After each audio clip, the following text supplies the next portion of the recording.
Good morning, my artists. After kind of getting more comfortable with the camera, I think that this video will go a little bit smoother. So today I'm going to teach you how to paint and kind of print make with different types of markers. So for the first part, you're going to need a Sharpie, a marker that is something called water soluble. I'm going to go over that a little bit, but make sure that this can move around with water.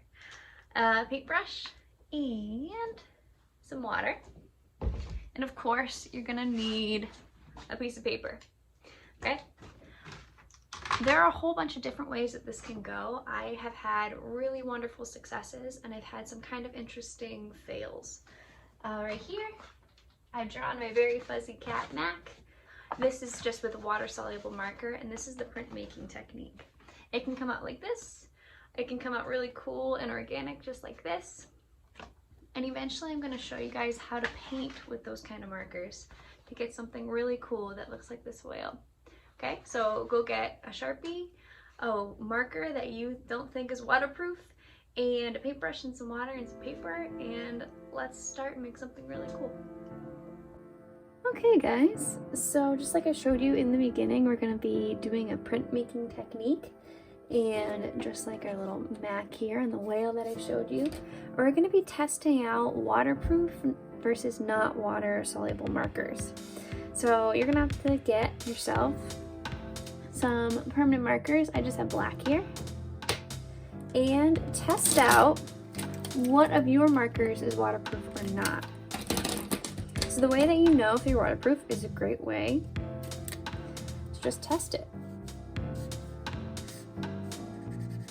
Color on just a random piece of paper with your permanent marker, and color on a random piece of paper with a marker you think is not waterproof.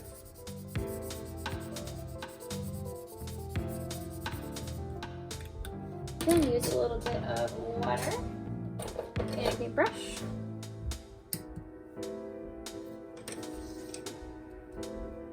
And just scribble onto your random scrap of paper.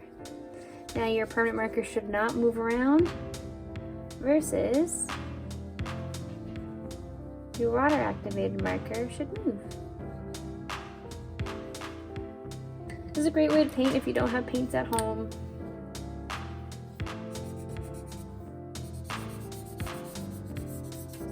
You can start blending markers. This is also a great way just to use up any extra markers that you have lying around that might be a little dead.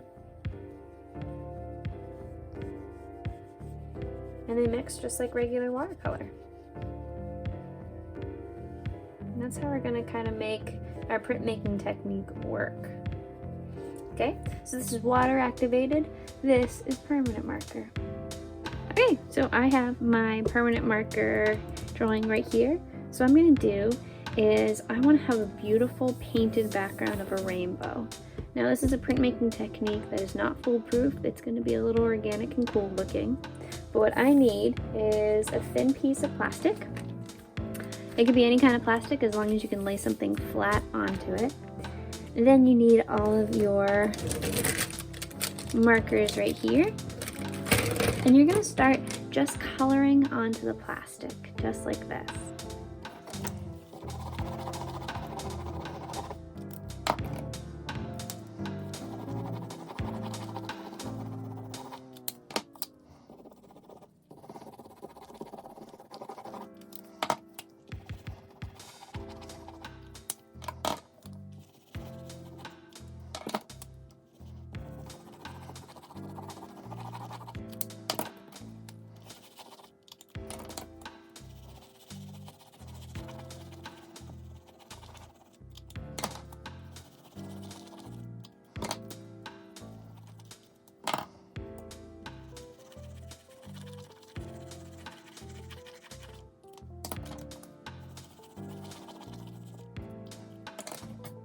Okay, so hopefully you have something around the size of your drawing. Now what I'm going to do is I'm just going to apply a thin veil of water all along my drawing.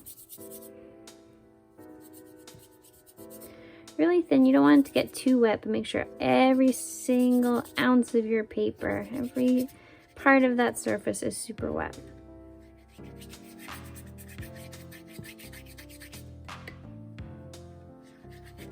All right, now here's the fun part. You're going to take that wet piece of paper. You are going to lay it down on your beautiful colors. And then you just want to brush your paper. This is called burnishing. Just means to press hard.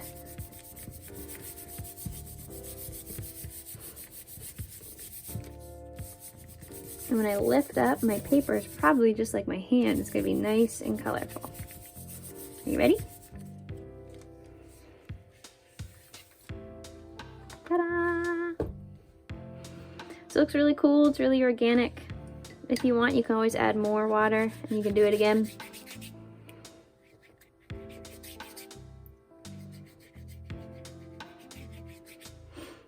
And it's going to start to fade as the water dries. So if you want super vibrant colors, you can do it a few times. But eventually, you have some really cute projects that you can finish. Okay? Now that you know what is water soluble and what is not, remember, water soluble kind of runs into each other. It follows the water. Waterproof stays the same. So what I'm going to do now is I'm just going to start drawing with my permanent marker. What I've drawn here is a whale. I think this is a whale from like San Francisco Zoo or something. Don't worry, she's totally okay. So I drew that with my waterproof marker. Now I'm gonna start coloring in with my water soluble marker.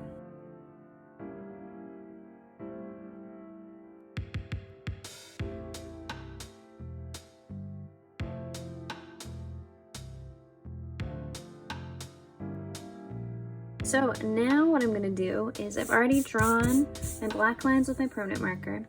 I have kind of colored in where I want my lights and my darks with my water soluble marker. Mine actually do say watercolor on them, so if you have a different reaction, just roll with it, make it beautiful, okay?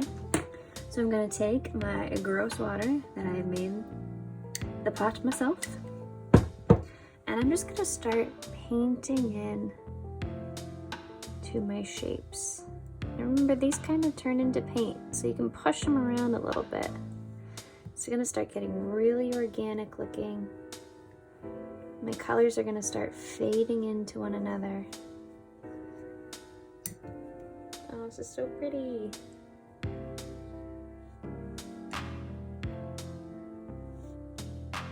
I put in some darks and some lights, and I really wanted it to look super organic looking. I didn't want to see too many lines. The top of my whale is going to be darker than the bottom of my whale. And this is a blue whale. Looks blue when I looked online.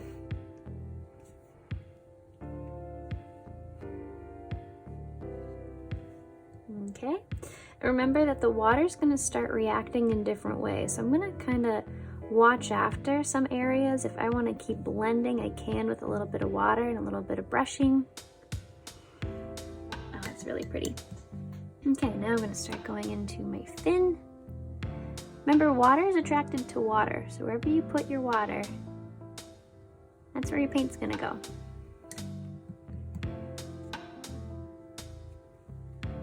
Okay. And see how crazy this looks? It just looks like a bunch of lines. Add in that water. It turns into watercolor. It's really cool, and I feel like with art, it's almost like magic. Because that looked really weird before. Okay. Now I could just leave this white. I kind of like it white, but with a teeny tiny bit of water, I'm not going to brush around too much. I'm just going to start to activate that paint. Wherever I wanted those highlights, I'm just going to leave white. I'm glad that the underbelly is kind of grayish to show that it is underneath.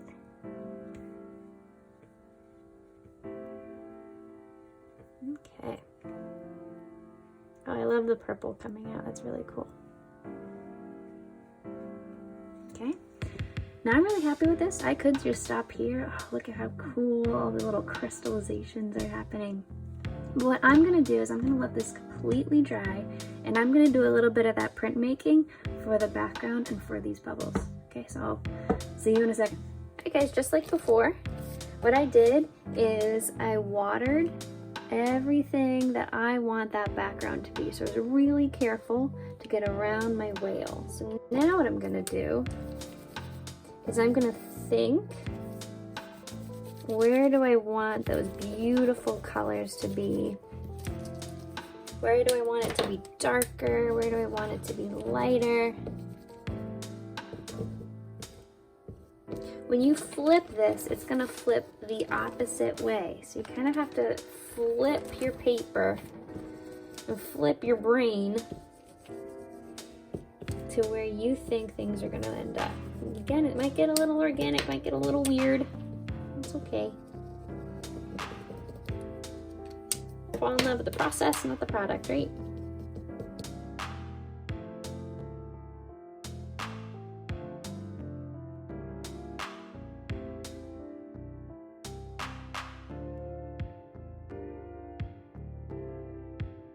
You guys ready? I'm gonna turn it over, and all that ink is gonna go onto my whale, and I'll be able to see it move because I'm using a clear bag. Ooh, okay, here we go. Oh man, oh man, oh man. I'm not getting a lot there.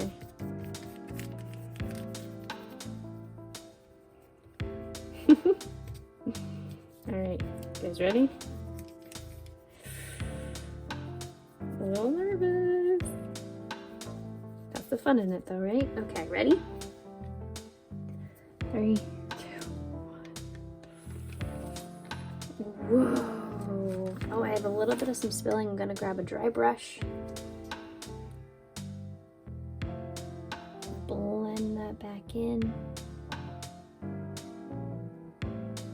I'm actually going to use this brush and get all the areas that I didn't get before. Oh, it's really cool. I guess I had some emptiness up here with my water. Okay. Oh, and it's so pretty. And I could have never done this with just regular watercolor. Oh, I really like it. That came out great.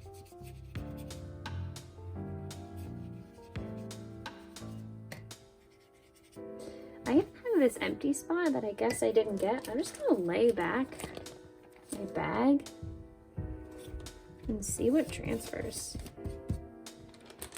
Oh, whoa, very cool.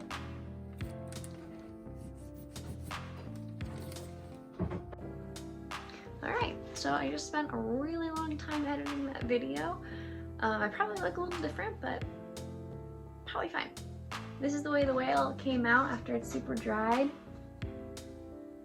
I really like it. It's super under the sea. It can look very watercolor-esque. It's a really fun technique that you can make a million different projects with. If you do use any of these techniques, I would love to see them. I know we're kind of going through a lot being stuck at home, and I know that it's driving me totally up a wall, but creating stuff is keeping me sane, and I hope that you can create something beautiful today too. Okay guys, so get your brushes or Q-tips or whatever you want to push that water around, and I can't wait to see what you guys make. All right, have a wonderful day, and I'll see you in a few days.